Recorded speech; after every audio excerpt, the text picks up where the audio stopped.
How many times do you see the number 5 in your daily life? Ever looked at a clock and noticed the number 5 being in some denomination of the time?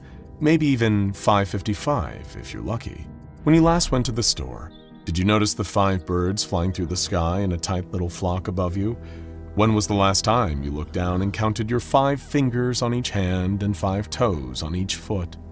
It's a beautiful number, a special number, the first prime number. The 5 points of the pentagram, the center of the Templar cross, the tips of the pyramid, quintessence, the 5th element, the force that pervades and infects and binds and unfolds, the microcosm of the initiate, the entry point to new dimensions and the flaming cross of humanity. The 5 primary senses, the 5 Langarian points for the Sun-Earth system, and 5 Langarian points for the Earth-Moon system. From the microscopic to the cosmic, from the physical to the spiritual, the number 5 is everywhere, and the number 5 rules all. Welcome to the world of Fifthism. It goes by many names: the Fifth Church, Fifthist Collective, Fifthist Book Publishing, Fifthist Psychedelic Surf Rock, Fifthist Lip Balm, though you'd be tremendously lucky to actually find 5 whole Fifthists who can actually agree on one thing to call it. But one thing that's certain is that there will always be at least 5 Fifthists out there. The way they tell it, in the billions of years before the concept of legs was even a twinkle in the unformed primordial eye, there were at least 5 Fifthist protozoa wriggling in the muck. Let's step away from the Fifthist realm of deranged woo-woo lyrical language play for a second. The most basic fact is that the Fifth Church and its many mysterious manifestations are a group of interest that can either be a benign bunch of hippies or a terrifying world-ending nightmare, depending on the specific Fifthist or chapter of Fifthists you're dealing with. Of course, there's typically always 5 major chapters operating in different parts of the United States, which seems to be a real Fifthist mecca, perhaps because they've got 50 states to spread across. A branch of Fifthism can be many things, sometimes a religious group or cult, but it can just as easy be a band, a fandom, a small business, a following, an online forum community, a lifestyle movement. You can never destroy a Fifthist sect, you can only push it to change forms, dissolving and reforming so that there are always 5 points to the Fifthist star. Some people find Fifthism out of a sense of sincere philosophical inquiry that sends them on a uniquely anomalous path. But most of the time, outbreaks of Fifthist belief are less like an organized religion and more like a memetic mind plague that infects and spreads like wildfire, driving everyone into the vicinity into a kind of madness that's Jonestown meets Woodstock 99. As one Foundation researcher rather legendarily put it, "This church is to other churches what clowns are to people. There are some superficial similarities, but all the wrong things are being emphasized and exaggerated, so you can't quite put your finger on what's wrong.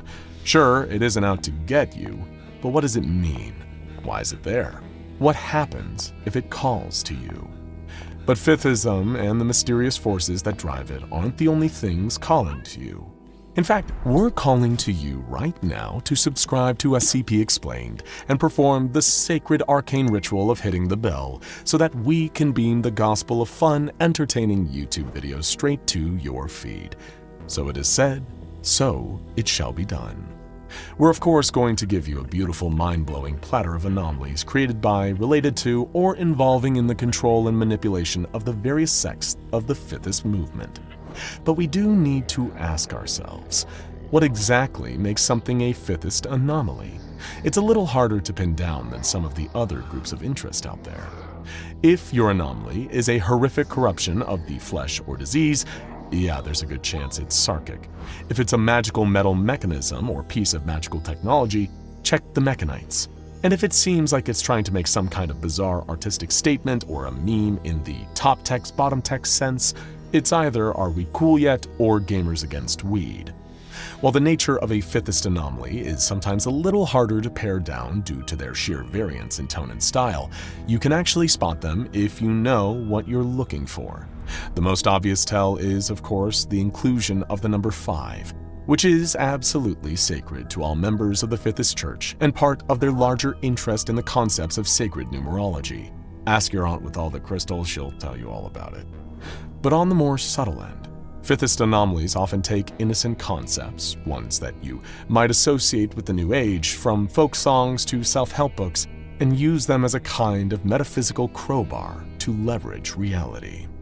Fifthist anomalies are more likely to reference astronomical or astrological concepts, with a particular force on the stars, and of course, starfish, known for their 5 limbs. Little more on that later. These anomalies will transcend the bounds of reality and drag others with it into this strange new slice of the universe that they've invented for us all to occupy. A song that rewrites reality, a VW campervan sailing through the cosmos, a slogan you just can't seem to get out of your head or stop repeating no matter how often you try. But really, that's still only just the beginning. Take, for example, SCP-1425, also codenamed Star Signals, as a perfect prototypical example. It's a best-selling book of the same name, with a blurb on the back that reads, "Did you know that some stars in the sky are dead, but we still see their ancient image?" With the best-selling novel Star Signals sold in 4 countries and translated into hundreds of languages, you too can tune into the celestial frequencies and then become like the stars. If you've been paying attention so far, the Fifthist alarm bells will already be ringing loud and clear, from the invocation of stars to the all-new age and self-help signifiers. If you make the rookie mistake of reading further, you'll soon discover the book's unique 5-step method of changing your life through the invocation of the ancient power of the stars. And if that sounds enticing, you probably won't even notice the reality warping effect it has on you and all the people you just can't wait to tell about it. Little by little, you will develop the ability to make requests of the universe, and better yet, you'll get answers. Reality will be like putty in your hands. And all it'll cost you is your mind. Fair trade, right? Everything you've ever wanted, and in exchange, you'll give up the part of you that wants it in the first place to become one with the eternal flow.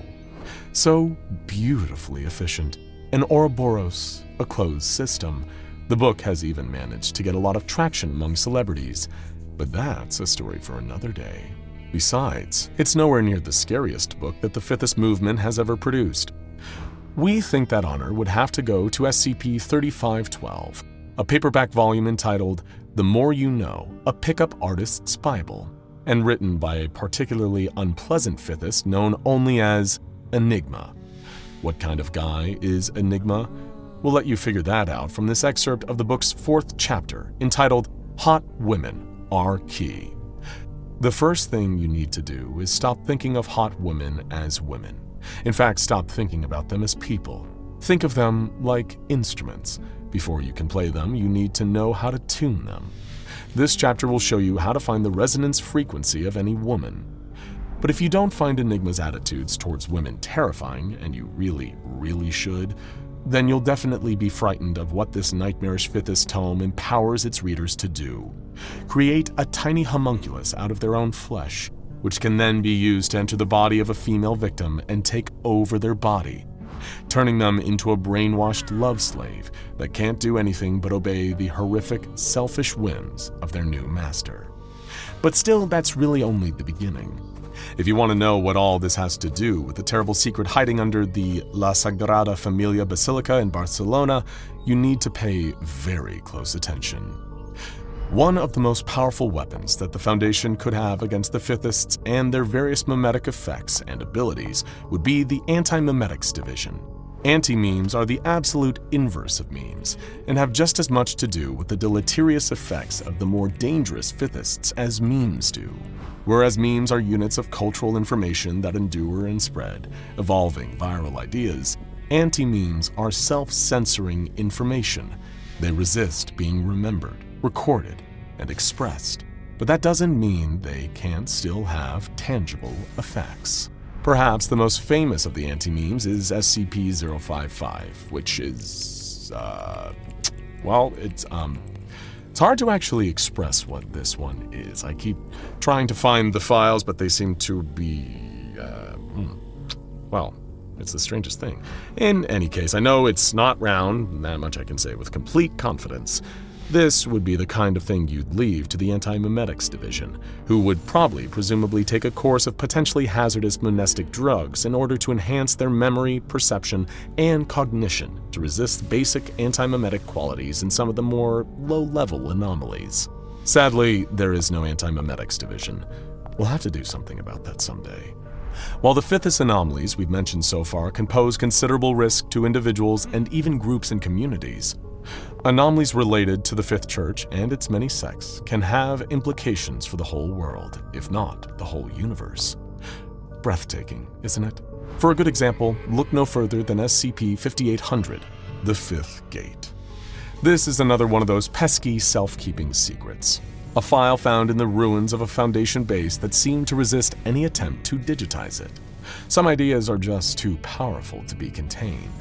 And in its purest sense, this anomaly is the very concept of the fifth dimension, from one certain angle of viewing it, an ecosystem beyond imagination, and a puzzle book for the brave, intelligent, and devoted to unlocking. The entire plan here is too complex, too glorious to ever summarize here. In fact, to do so would likely be an insult to the material itself. What I can say is that it all builds towards the beautiful goal of opening the fifth gate to the fifth world, a domain in conceptual space, the plane of pure thought, where wonders and horrors roam, curious and hungry. And what, from a Fifthist perspective, is more wonderful and horrible than SCP-3125? It's hard to even begin to express the risk I'm taking by telling you about this. It has existed for so long, before time, before physical matter, in the world of forms perhaps first viewed by Plato, and before and only by the Aboriginal peoples of Australia. It is an idea, an embodiment, an avatar of the cosmic starfish, in a sense. And when it slips into our physical reality and begins exerting itself, it will be known by all, and almost all will perish. As seasoned Foundation agent Lynn Marnus said on the Discovery incident, quote, "In 1951, a cult movement began in Ojai, California. It was wrong. Everything about it was just wrong. In a matter of days, it was a national phenomenon and still growing. It was all over the news. To spread that far in months would have been credible, but days was simply impossible. We in the team could see that the philosophy behind the cult was unnaturally contagious. It was the opposite of unthinkable. It was unforgettable. Unforgettable, indeed. But if you peel away the layers to truly see and comprehend SCP-3125, you will die from the mere act of knowing it. But it won't just be you. It will be everyone who thinks like you. Everyone who shares your brainwaves, your parents, children, and co-workers, and they won't just die. They'll be wrapped in an anti-memetic haze that erases them from the thoughts of all, once and forever. It is death at its most beautifully complete. Hey, did you notice that we explained 5 different Fifthist-aligned anomalies to you? SCP-1425, SCP-3512, SCP-055, SCP-5800, and SCP-3125. What a funny little coincidence. But of course, if you've been paying attention, you should realize by now that when we're talking about the numerological theories inherent to Fiftism, there is no such thing as a coincidence. We're all puppets of the 5 strings of the cosmic starfish, moving us all through synchronicity, spreading the words, the memes, the DNA of the soul. I can see it in your eyes. You know what I'm talking about. You're with me on this, aren't you?